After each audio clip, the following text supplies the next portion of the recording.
Assalamualaikum warahmatullahi wabarakatuh. Alhamdulillahilladzi hadana lihada wa ma kunna linahtadiya laula an hadanallah. May yahdihillahu fahuwal muhtad wa may yudlil falan tajida lahu waliyyan mursyida. Amma ba'd. Bapak-bapak, ibu-ibu, Bapak Hakim, Ibu Hakim, para pegawai Pengadilan Tinggi Agama Mataram yang saya hormati, puji syukur kita panjatkan kehadirat Allah SWT. Salawat dan salam semoga tetap Allah curahkan kepada Nabi Agung Muhammad SAW. Bapak-bapak, ibu-ibu yang saya hormati, benar spesial bagi saya bulan Ramadan ini, yakni saya memulai puasa Ramadan di negara Arab, makanya itu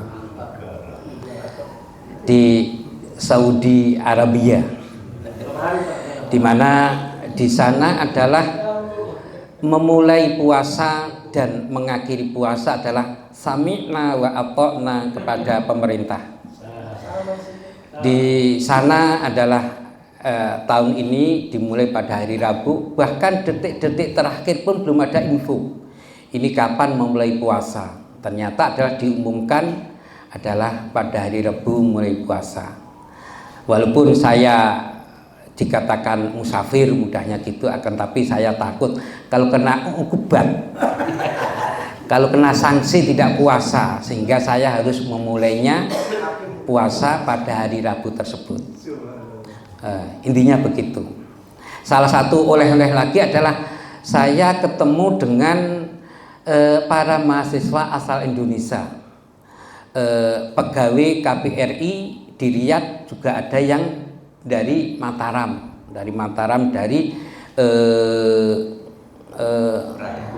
Lombok Timur,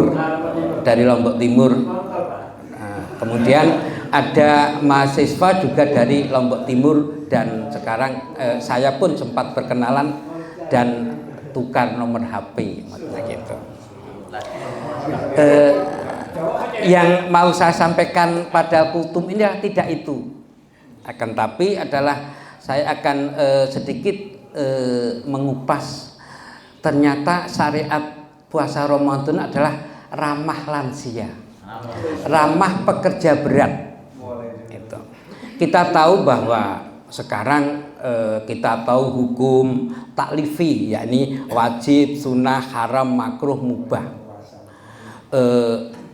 Pada zaman Nabi tidak mengatakan hal tersebut, maksudnya hukum ada 5, tidak, akan tapi itu adalah hasil daripada istihadi para ulama, sehingga untuk memudahkan umat Islam pada zaman berikutnya. Itu sehingga adalah istihad ulama adalah betul-betul diikuti oleh umat Islam sampai zaman sekarang. Anak kecil, anak SD pun, anak MI sudah tahu tentang hukum taklifi itu. Padahal Nabi cuma mengajarkan ini dilaksanakan dan sebagainya. Nah, itulah hukum taklifi. Termasuk ibadah bulan Ramadan ini adalah konon sebenarnya puasa Ramadan itu saat itu masih manasuka. Siapa yang mau puasa, siapa yang nggak mau, meskipun orangnya kuat.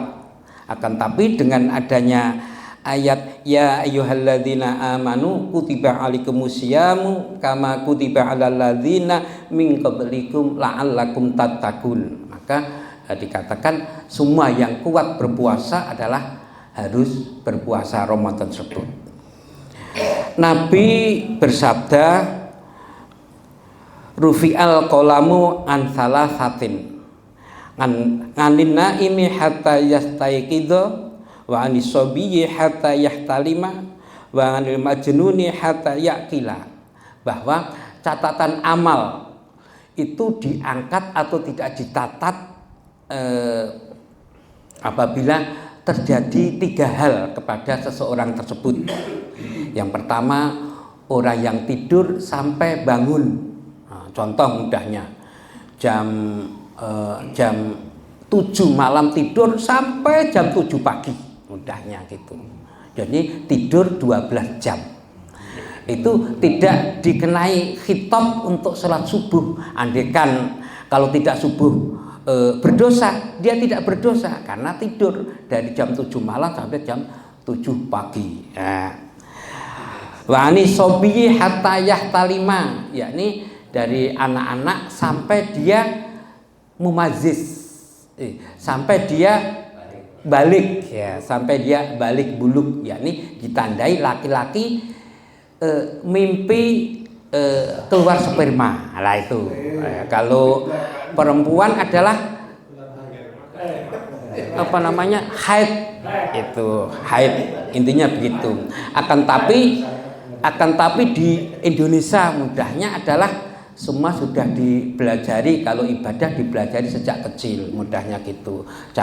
Salah satu contoh adalah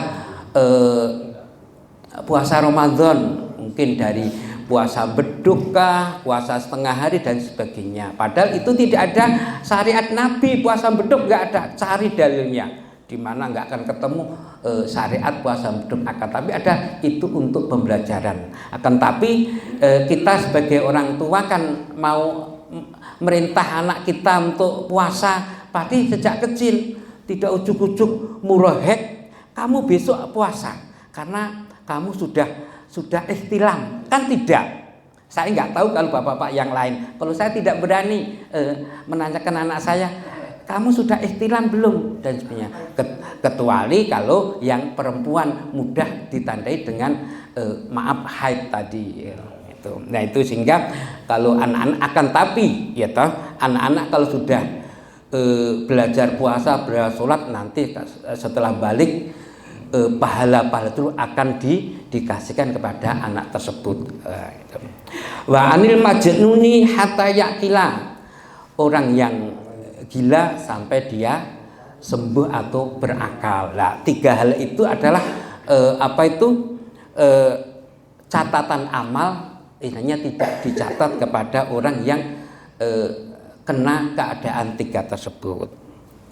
Nah, kenapa syariat puasa Ramadan ramah lansia? Saya katakan begitu. Ada istilahnya udzur syar'i, artinya alasan yang dibenarkan oleh syariat. Yakni potongan ayat wa 'alal ladzina yutiquna fidyatun ta'amu miskin faman tatawwa khairan fa huwa khairul lah wa antasumu khairul lakum in kuntum ta'lamun. Itu. Dan atas orang yang berat mengejarkan puasa maka diwajibkan untuk membayar fidyah, yakni memberi makan kepada orang miskin. Maaf, mungkin kita terkadang yang saking fahamnya fikih, itu maksudnya menjelaskan kepada masyarakat mungkin tentang bagaimana orang yang meninggalkan puasa, mungkin kalau maaf dalam keadaan hamil bagaimana, kalau keadaan bepergian bagaimana. Nah itu khusus gitu, istilahnya orang yang tua sekali yang tidak kuat puasa, atau orang yang sakit menaun, dalam arti kalau tidak, andaikan tidak puasa setahun itu tidak ada waktu untuk bisa puasa, itu maka dibolehkan untuk membayar fidyah tidak puasa Ramadan, dengan penggantian adalah fidyah. Itu dulu pengalaman saya mudahnya itu, maaf saya beserta keluarga pernah mengasuh orang tua, mudahnya gitu, mengasuh orang tua yang sudah tua, sudah umur 90-an tahun lah. Setiap bulan Ramadan hari ke-7, hari ke-8 pasti masuk rumah sakit. Dalam arti mungkin ada 3 kali lah masuk rumah sakit, karena penceramah itu biasanya mengatakan boleh tidak puasa, nanti tetap bayar fidyah, nanti tetap mengganti puasa. tentu ibu-ibu yang tua itu khususnya ibu saya tadi juga takut nanti kalau toh bayar fidyah pun juga disuruh ngodok puasa lagi, sehingga kalau puasa di bulan lain tidak ada temannya. Lah kan ini kan enak bareng-bareng, sehingga memaksakan diri untuk berpuasa. Padahal sudah kena kasus tadi 3 puasa masuk rumah sakit, nanti menjelang Lebaran sembuh mudahnya begitu. Maka pernah saya katakan bahwa Bu, kalau orang Jawa kan Mbok, Mbok, bahwa kalau puasa Ramadan orang tua itu, orang yang sudah tidak kuat itu tidak sah puasa, bayar fidyah itu. Terus dijawab, dan nanti kalau bayar fidyah juga nyaur puasa lagi dari lain. Tidak, enggak. Omongi sopo ngono lho. Anakmu itu kiai, kayak gitu. Nah, itu mendeklarasikan bahwa saya juga termasuk kiai, maksudnya gitu. Menyampaikan bahwa orang-orang yang begitu itu juga bisa meninggalkan puasa dengan membayar fidyah. Lumrahlah orang-orang tua itu kalau ya yang mengasih tahu anaknya terkadang kurang percaya, tentu lebih percaya kepada guru atau ustadz-ustadz lain, maksudnya gitu. Sehingga dengan kasus begitu kita yang mungkin di rumah mengasuh orang tua atau mengasuh orang yang sakit sekali gitu adalah lebih bagus untuk mengatakan tersebut bahwa orang yang sakit naun orang yang tua bisa meninggalkan puasa Ramadan dengan mengganti fidyah. Pada tahun 1985, saat saya mondok di Temboro Magetan, itu kiai saya yang pulang dari Timur Tengah itu pernah menyampaikan bahwa para pekerja keras pun, pekerja keras yang dalam arti memang pekerja keras untuk menafkahi keluarga, itu juga dibolehkan tidak berpuasa, dalam arti boleh tidak berpuasa Ramadan. Mungkin kalau ada waktu, gitu, waktu untuk mengkodok puasa Ramadan di bulan lain mengkodok. Tapi kalau memang terus menerus bekerja keras, maka bisa meninggalkan puasa Ramadan tanpa dengan membayar fidyah. Itu mungkin kalau kita begini ini kok lapar dan sebagainya, ayo kita di kantor, kalau capek sedikit tidur dan sebagainya, sehingga tidak terasa walaupun puasa sebulan kah, 2 bulan kah dan sebagainya tidak terasa. Saya kemarin pulang ke Jawa pas masa panen padi dan menanam padi kembali, sehingga suasana orang petani itu betul-betul bekerja keras. Karena maaf di tempat saya itu kalau menanam padi itu tidak masing-masing, itu tidak, dalam arti serentak, sehingga kalau ketinggalan temannya menanam padi, maka memungkinkan dia tidak menanam karena nanti akan ketinggalan menanam padi atau dan sebagainya adalah ketinggalan temannya, sehingga adalah berusaha bagaimana bisa sama-sama temannya menanam padi, termasuk adalah memanen padi itu. Betapa beratnya hal tersebut, ya, mungkin panas dan sebagainya, malam juga mungkin ke masjid dan sebagainya, tadarus dan sebagainya, waktunya sempit. Maksudnya bagi orang-orang tertentu puasa itu memang berat. Itu jangan disamakan kita dan sama kita yang di kantor berat. Oleh sebab itu apa yang disyahadatkan Allah, apa yang dibawa oleh Nabi Muhammad adalah benar bahwa syariat Ramadan itu juga ramah lansia, ramah pekerja berat. Kita tahu ada potongan ayat, wa anfiqu fi sabilillahi wa la tulqu bi aidikum ila tahlukah wa asinu innallaha yuhibbul muhsinin.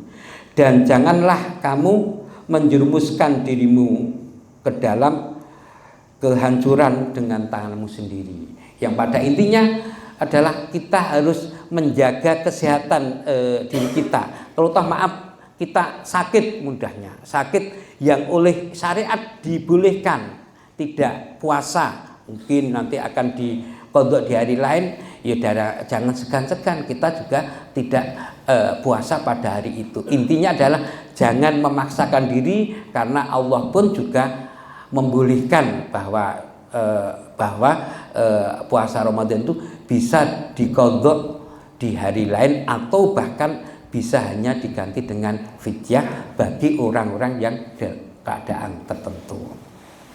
Mungkin ini yang dapat saya sampaikan. Semoga ada manfaatnya, ada kurang minta maaf. Burung alap-alap jangan ditangkap, biarkan berteman dengan cendrawasih. Ada khilaf mohon maaf. Cukup sekian, terima kasih. Wassalamualaikum warahmatullahi wabarakatuh.